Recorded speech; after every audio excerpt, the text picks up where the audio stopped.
गेल्या काही दिवसांपासून ठाणे शहरात मोठ्या प्रमाणात वाहतुकीची कोंडी होत आहे। या वाहतूक कोंडीला वाहतूक पोलिसांचं नियोजन कारणीभूत असल्याचा आरोप करत राष्ट्रवादी काँग्रेस पक्षाच्या वतीनं आमदार डॉ. जितेंद्र आव्हाड यांच्या मार्गदर्शनानुसार प्रदेश सरचिटणीस उमेश अग्रवाल आणि अभिजित पवार यांच्या नेतृत्वाखाली आंदोलन करण्यात आले। गेल्या काही दिवसांपासून घोडबंदर मार्गावरील वाहतूक कोंडीत प्रचंड वाढ झाली आहे। आधीच सुरू असलेलं मेट्रो रेल्वेचं काम आणि पोलिसांचं फसलेलं नियोजन यामुळेच ही वाहतुकीची कोंडी होत असल्याचा आरोप करत हे आंदोलन करण्यात आलं। यावेळेस आंदोलकांनी वाहतूक पोलीस कार्यालयाबाहेर ठिय्या आंदोलन करून जोरदार घोषणाबाजी केली। यावेळी ठाणे शहरातील वाहतुकीचा पुरता बोऱ्या वाजला असून सुमित नावाच्या कोणाबाबाच्या सांगण्यावरून शहरातील अनेक डिवायडर टाकण्यात आले होते, त्यामुळेच वाहतूक कोंडीत ठाणेकर गुदमरले होते। आता रस्त्यातील खड्डे आणि पोलिसांचं नियोजन फसत असल्यानं ही वाहतूक कोंडी होत असल्याचं उमेश अग्रवाल यांनी सांगितलं। जर पोलिसांनी वेळीच योग्य नियोजन न केल्यास आम्ही या प्रकरणात न्यायालयात दाद मागू असा इशाराही अग्रवाल यांनी दिलाय। तर अभिजित पवार यांनी डिवायडर बाबाच्या सांगण्यावरून वाहतुकीचं नियोजन केलं जात आहे। हा बाबा काय मोठा आर्किटेक्ट आहे का? शहरातील रस्त्यांची कामं नागरिकांच्या हितासाठी नाहीत तर ठेकेदाराच्या फायद्यासाठी होत आहेत। निकृष्ट दर्जाच्या कामांमुळे खड्डे पडत आहेत। परिणामी वाहतूक कोंडी वाढत असून रुग्ण वाहतूक कोंडीत अडकून दगावतात। विद्यार्थ्यांचं शैक्षणिक तर चाकरमान्यांचं आर्थिक नुकसान होत आहे। याला सरकारच जबाबदार असल्याची टीकाही त्यांनी यावेळी केली। या आंदोलनात विद्यार्थी अध्यक्ष प्रफुल्ल कांबळे, अभिषेक पुसाळकर, श्रीकांत भोईर, संदीप वेताळ, कुणाल भोईर, समीर निटके, विशांत गायकवाड, आशिष वाघ, मनीष शर्मा, दीपक वरटे, गणेश सूर्यराव आदीही सहभागी झाले होते।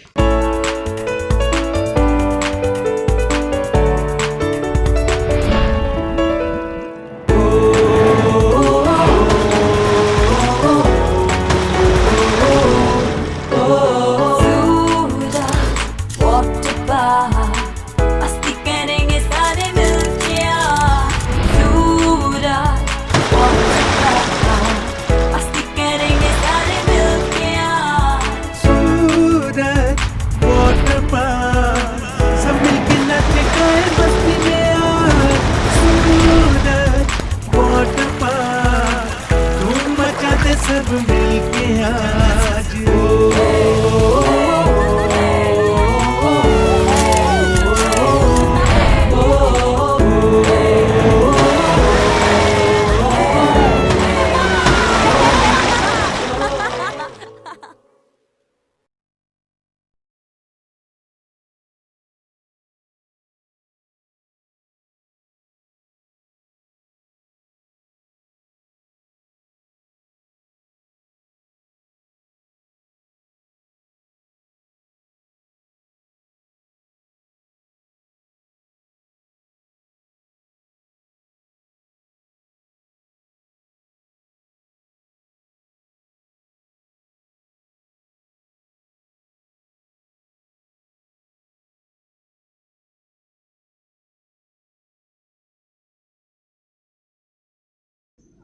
ठाणे शहरातील वाहतूक कोंडीच्या समस्येबाबत ठाणे पोलीस आयुक्त आणि ठाणे महानगरपालिका आयुक्त यांची शिवसेना उद्धव बाळासाहेब ठाकरे पक्षाचे माजी खासदार राजन विचारे यांनी भेट घेतली।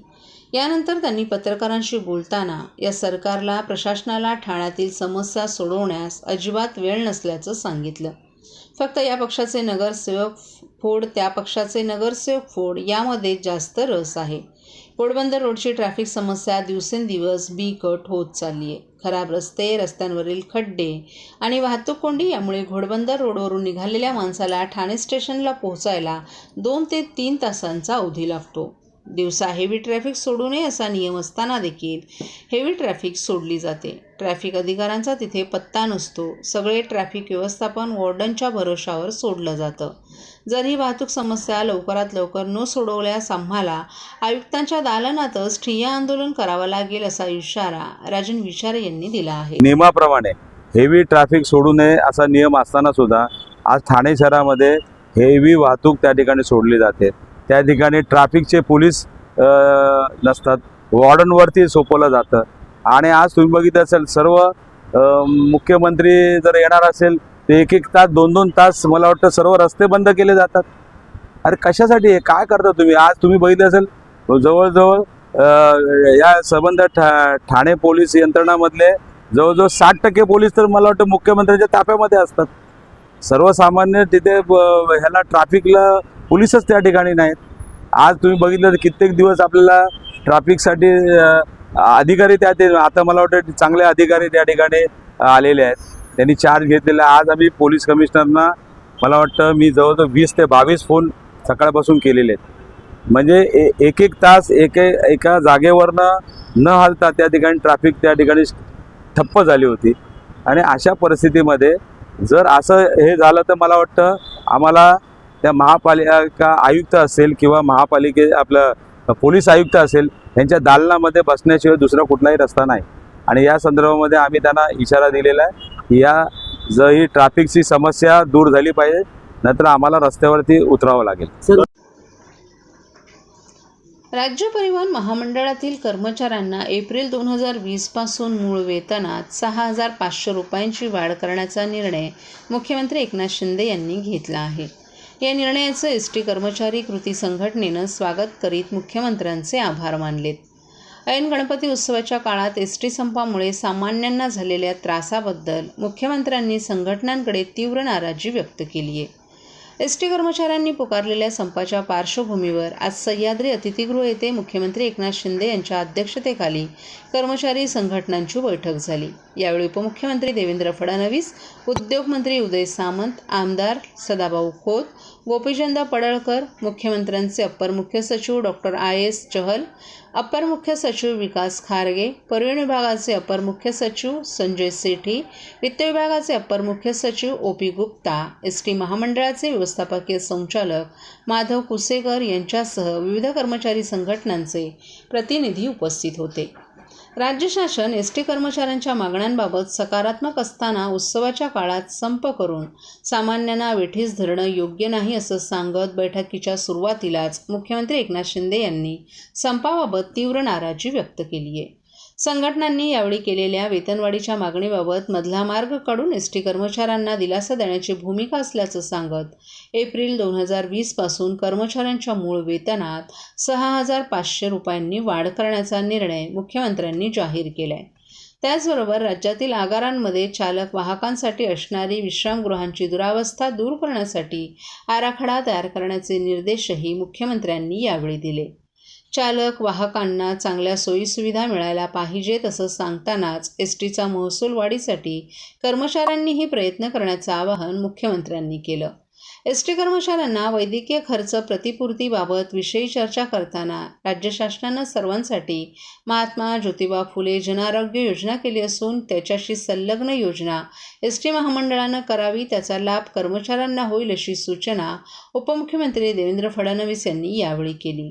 यावेळी सेवानिवृत्त कर्मचाऱ्यांना वर्षभराचा मोफत पास, निलंबित कर्मचाऱ्यांना सेवेत घेणे आदी विषयांबाबत चर्चाही करण्यात आली. यावेळी कर्मचारी संघटनेचे ॲडव्होकेट गुणरत्न सदावर्ते, हनुमंत ताठे, संदीप शिंदे, श्रीरंग बर्गे आदींनी मनोगत व्यक्त केले.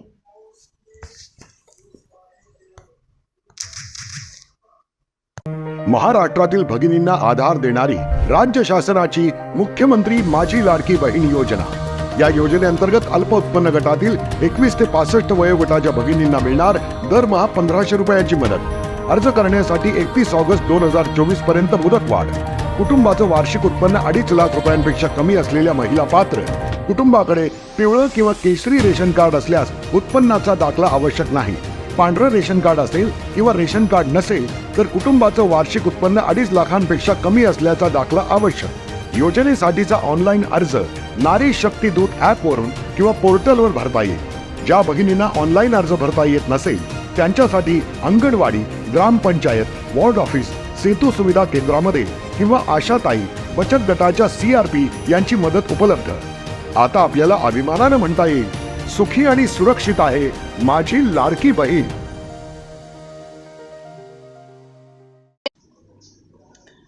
ठाण्यातील स्टारफिश स्पोर्ट्स फाउंडेशनचा 14 वर्षीय जलतरणपटू प्रवीण तावडे यांनी मुर्शिदाबाद कलकत्ता येथील भगीरथी नदी 78 जगातील सर्वात लांब पल्ल्याची 81 किलोमीटरचं अंतर 12 तास 20 मिनिटात पार करून 5वा क्रमांक पटकावला. 81 किलोमीटरचं अंतर पोहून जाणारा आयुष तावडे हा स्पर्धेतील सर्वात लहान जलतरणपटू ठरला असून त्याचं सर्वत्र कौतुक होत आहे. आयुष तावडे हा ठाण्यातील पाचपाकडे येथील सरस्वती सेकंडरी स्कूल येथे 10वीत शिकत आहे. तसंच तो ठाणे महापालिकेच्या मारुतराव शिंदे तरण तलाव येथे नियमित जलतरणाचा सराव कैलास आखाडे यांच्या मार्गदर्शनाखाली करत आहे.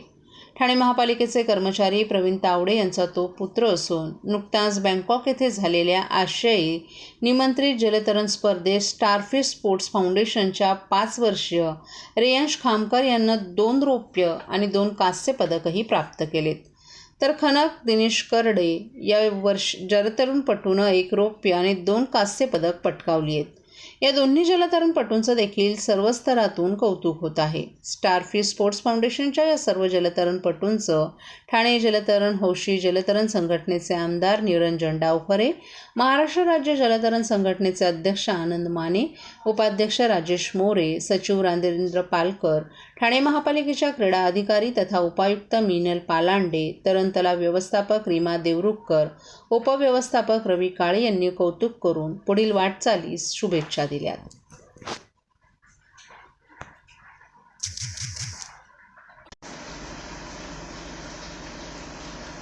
गणेशोत्सवासाठी कोकणात जाणाऱ्या गणेश भक्तांना 5 ते 19 सप्टेंबर या कालावधीत पथकर म्हणजेच टोल माफी देण्याचा निर्णय मुख्यमंत्री एकनाथ शिंदे यांनी घेतला असून त्यासंबंधीचा शासन निर्णय जारी करण्यात आला आहे. या शासन निर्णयानुसार मुंबई बंगळुरू राष्ट्रीय महामार्ग, मुंबई गोवा राष्ट्रीय महामार्ग यासह इतर सार्वजनिक बांधकाम विभागाच्या रस्त्यांवरील टोल नाक्यांवर ही सवलत लागू असेल. गणेशोत्सवासाठी कोकणात जाणाऱ्या गणेश भक्तांना टोलमाफीसह अन्य सोयीसुविधा उपलब्ध करून देण्याचे निर्देश मुख्यमंत्र्यांनी 14 ऑगस्ट रोजी झालेल्या गणेशोत्सव पूर्वतयारी आढावा बैठकीत सार्वजनिक बांधकाम विभागाला दिले होते. त्यानुसार टोलमाफीचा शासन निर्णय जारी करण्यात आला आहे. या टोलमाफी सवलतीसाठी गणेशोत्सव 2024 कोकण दर्शन अशा आशयाचे स्टिकर स्वरूपाचे टोलमाफी पास, त्यावर वाहन क्रमांक, चालकाचं नाव असा मजकूर लिहून ते स्टिकर्स आवश्यक त्या संख्येनुसार परिवहन विभाग, पोलीस, वाहतूक पोलीस, संबंधित प्रादेशिक परिवहन विभाग यांनी समन्वय साधून पोलीस ठाणे वाहतूक गणेशोत्सवासाठी कोकणात जाणाऱ्या राज्य परिवहन महामंडळाच्या बसेसनाही टोलमाफी लागू असणार आहे. गणेशोत्सवासाठी ज्या जिल्ह्यातून बसेस येतील त्या ठिकाणच्या पोलीस किंवा RTO यांच्याकडून हे पास ST महामंडळाला उपलब्ध करून देण्यात येणार आहेत. पोलीस आणि परिवहन विभागानं गणेशोत्सवाच्या काळात पास सुविधा आणि त्यांच्या उपलब्धतेबाबतची माहिती नागरिकांना देण्याच्या आधी देखील सूचना आहेत. पोलीस चौकी आणि RTO कार्यालयांमध्ये उपलब्ध करून द्यावेत असे आदेश दिले आहेत. हा पास परतीच्या प्रवासासाठी देखील ग्राह्य धरण्यात येणार आहे.